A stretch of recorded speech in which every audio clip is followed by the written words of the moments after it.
Welcome to the book of Numbers. This is the fourth of 5 books of Moses. It picks up where Leviticus left off. We're still reading from the non-copyrighted World English Bible, so we can post the entire text from Genesis to Revelation without legal issues. And we're still reading every verse and throwing in a little explanation and commentary.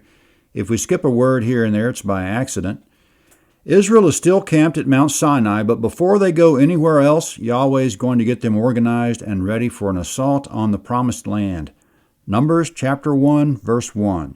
Yahweh spoke to Moses in the wilderness of Sinai in the tent of meeting on the first day of the second month in the second year after they had come out of the land of Egypt, saying, "Take a census of all the congregation of the children of Israel, by their families, by their fathers' houses, according to the number of the names, every male one by one, from 20 years old and upward, all who are able to go out to war in Israel. You and Aaron shall count them by their divisions. With you there shall be a man of every tribe, every one head of his father's house." Comment. Verse 1, Israel left Egypt just over a year ago. They're still camped at Mount Sinai, and Yahweh is still talking to Moses from the tent of meeting. This is the tent of meeting that Yahweh designed, not the makeshift one they were using beforehand. They erected it exactly 1 month ago. We know that by comparing verse 1 with Exodus 40, verse 17. Verse 3, Yahweh commanded Moses to count the number of men 20 years old and upward who are able to go to war, meaning they won't be counting the elderly or the disabled. The count shall be organized by tribe, but they won't be counting Levi. Going back in time, the man Israel died in Egypt about 386 years ago. He fathered 12 sons. Before Israel died, he gave his son Joseph a double portion of inheritance by adopting Joseph's sons Ephraim and Manasseh as his own. That's how there came to be 13 tribes from only 12 sons. 11 of the tribes are descendants of Jacob's natural sons, and 2 of the tribes are descendants of his grandsons, Joseph's sons Ephraim and Manasseh. Now Yahweh is about to name a man from each tribe except Levi to assist with the count. We'll point out the most notable names. Verse 5, "These are the names of the men who shall stand with you. Of Reuben, Elizur the son of Shedeur. Of Simeon, Shelumiel the son of Zurishaddai. Of Judah, Nahshon the son of Amminadab. Of Issachar, Nethanel the son of Zuar. Of Zebulun, Eliab the son of Helon. Of the children of Joseph, of Ephraim, Elishama the son of Ammihud. Of Manasseh, Gamaliel the son of Pedazur. Of Benjamin, Abidan the son of Gideoni. Of Dan, Ahiezer the son of Ammishaddai. Of Asher, Pagiel the son of Achran. Of Gad, Elisaph the son of Duel. Of Naphtali, Ahira the son of Enan." Comment. Each of those 12 men was the head or the prince of his tribe. Verse 7, Nahshon, the prince of Judah, is in Jesus' genealogy, Matthew 1:4. He also happens to be Aaron's brother-in-law, Exodus 6:23. Verse 9, Eliab's sons will be involved in Korah's rebellion, Numbers 6:12. Going on, still speaking of these 12 men, verse 16, "These are those who were called of the congregation, the princes of the tribes of their fathers. They were the heads of the thousands of Israel. Moses and Aaron took these men who are mentioned by name. They assembled all the congregation together on the first day of the second month, and they declared their ancestry by their families, by their fathers' houses, according to the number of the names from 20 years old and upward, one by one. As Yahweh commanded Moses, so he counted them in the wilderness of Sinai." Comment. Verse 18, they organized the count by family. It seems they did it all in one day. It probably helped that they previously appointed rulers of thousands, hundreds, fifties, and tens, Exodus 18:25. Coming now in the next 24 verses, the tribe-by-tribe count.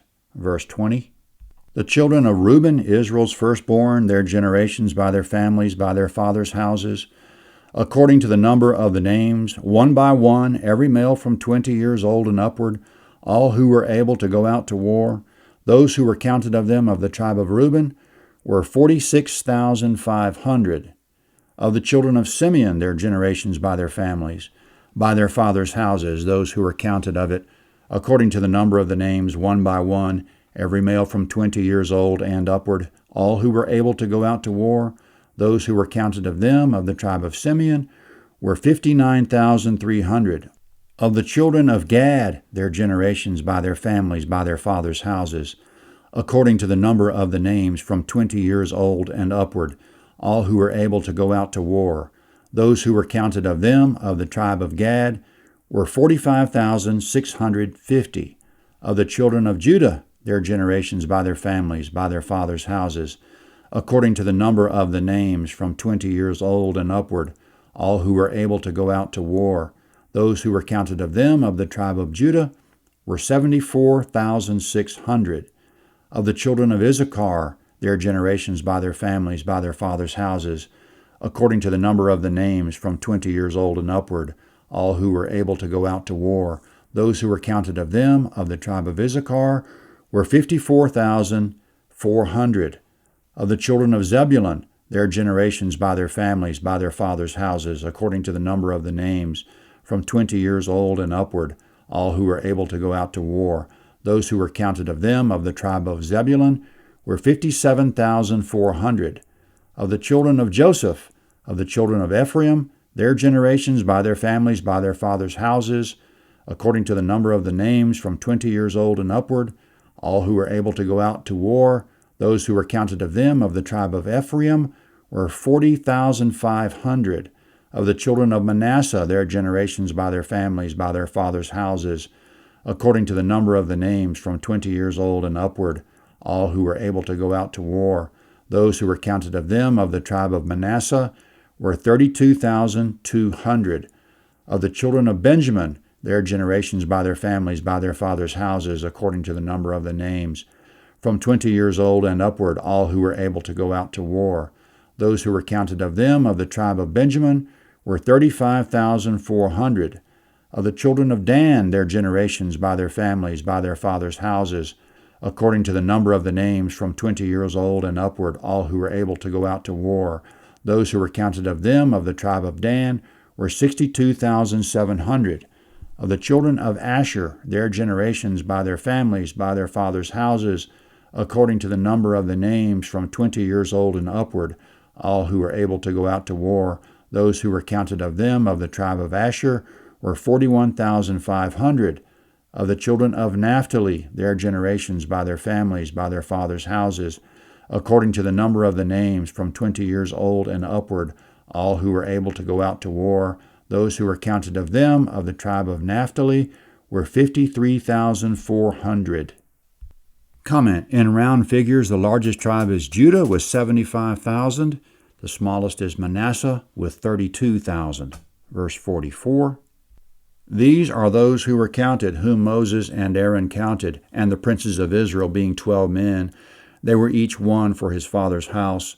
So all those who were counted of the children of Israel by their fathers' houses, from 20 years old and upward, all who were able to go out to war in Israel, even all those who were counted, were 603,550. Comment: Exodus 12, verse 37 mentioned that the men who left Egypt numbered about 600,000. This census comes to 603,550, but it doesn't count Levi. If we do the addition here, tribe by tribe, the math is correct. It all totals up to 603,550, not counting Levi. Assuming a similar number of adult females, there would be about 1.2 million adults in the camp, plus the aged and those not fit for war, plus children, so probably between 2 and 3 million people in total. All this counting brings a question to mind. How many of us are able to go out to war? Spiritual warfare according to Ephesians 6:12. As we'll find out later, it won't be numbers that matter. As Yahweh said in Leviticus 26, their success in warfare will be dependent not on numbers but on obedience. If they're obedient, he will put their enemies to flight. Quote, not by might nor by power, but by my Spirit, says Yahweh of armies. Zechariah 4:6. Verse 47. But the Levites after the tribe of their fathers were not counted among them. For Yahweh spoke to Moses, saying, only the tribe of Levi you shall not count, neither shall you take a census of them among the children of Israel. But appoint the Levites over the tabernacle of the testimony, and over all its furnishings, and over all that belongs to it. They shall carry the tabernacle and all its furnishings, and they shall take care of it, and shall encamp around it. When the tabernacle is to move, the Levites shall take it down, and when the tabernacle is to be set up, the Levites shall set it up. The stranger who comes near shall be put to death.